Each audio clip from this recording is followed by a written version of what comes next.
Living on the ranch, we spend our time bringing new life into this world. We trust in God daily to make that life possible. Missionaries aren't all that much different.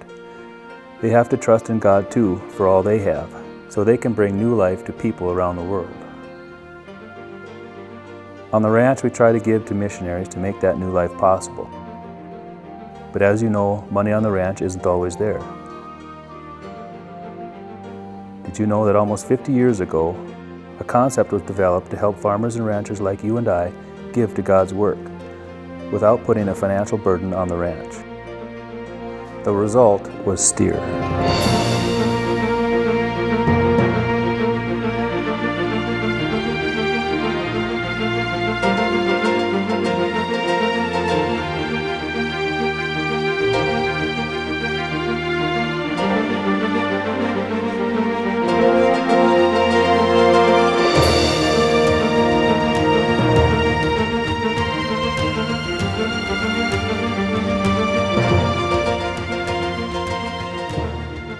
God's allowed me to do what I've dreamed of doing, plus pay back in a small way what He's blessed me so greatly with.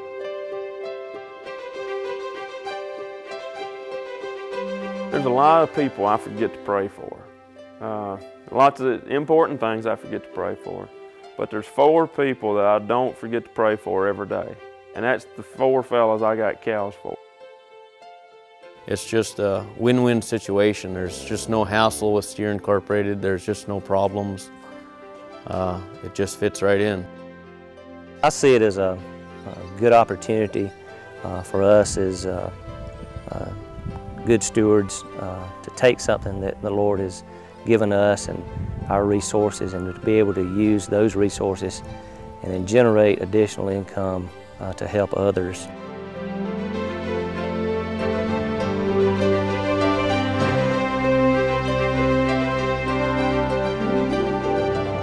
We're representing the Lord in all that we do. And those cattle out there are not steers, but they're God's. And as a farmer rancher, Steer enables us to give to missions in a way that we would not be able to do.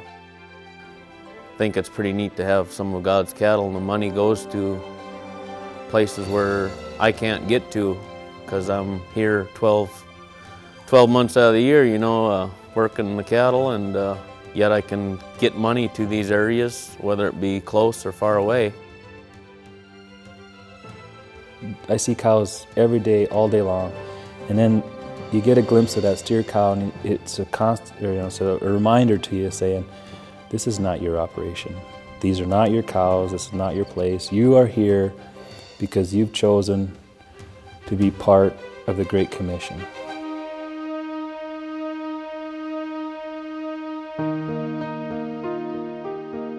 Many of the farmers and ranchers in my part of the world, in Georgia, that participate in steer, could not support mission, give extra to missions without steer. You know, if you want to give a cash gift, that's real difficult in the ranching business. I mean, there's not a lot of cash flow. It has to, you know, the opportunity to give of time, of physical labor, you know, that's that's more plentiful in the ranching business than a cash gift, you know. Otherwise, just to put money out for the missions, I couldn't have done that. So it was good joint effort between different people to get money to the missions. Oh, it's relatively painless for me, I guess. The cow blends right in. Having one more really doesn't put an excessive burden on really anybody, I don't think. You got to have a little extra feed, and you buy vaccine, you have a few extra doses you're going to throw away anyway, so it's not a burden to me, really. As a steer farmer or rancher, you'll be shocked to learn that we're not asking you for any money. We will not ask you for a check. We will provide the funds to buy the animal or plant the crop, and you just provide your management and your time. And if it's a cow, you provide the feed. It doesn't interfere with your giving at your local church or any other charitable organization you have.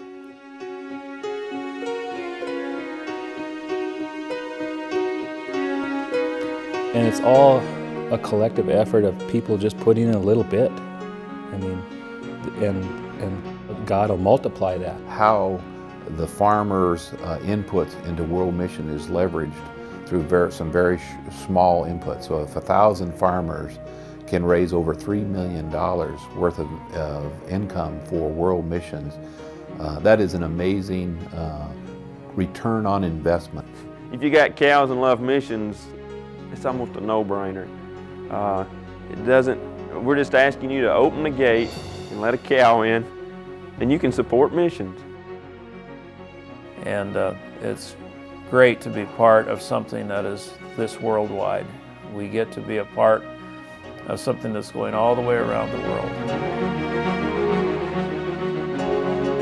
For steer, it just costs the time and energy that you would put in the care of your animal. But I would also hope that you would take that challenge and consider it costs you something more. It costs you a commitment to be a prayer partner. We get involved with a rancher who has a commitment to our ministry. When they start, they may have only designated that they wanted to do something that works with kids, and maybe they want to do it in East Asia. And they get involved with Children's Shelter of Cebu, and a relationship develops from there, and that rancher in a lot of cases ends up involved with us for years. And the long-term effects of that are amazing. You have a kid that gets adopted because of that. You have kids who were living on the street who now have a place to call home because of that. And you have that for generations. 3 young people who were 13, 14 years old with tears in their eyes, just sharing that they had never understood before what it meant to ask Christ in their heart this way. And really saw that they could have a new life. Just as, you know, steer through cattle and that brings forth a new life of this young calf. We saw in Romania this last summer 3 new lives that are now living for Christ because of that. That's something dear to me that, you know, if someone else can be, someone else can hear about Christ and receive the gift of grace and forgiveness, and sins are forgiven. I mean, I want that for everybody. I mean, that's something that I've been blessed with forgiveness, and I think everyone should. And I think everyone should hear the message of Christ.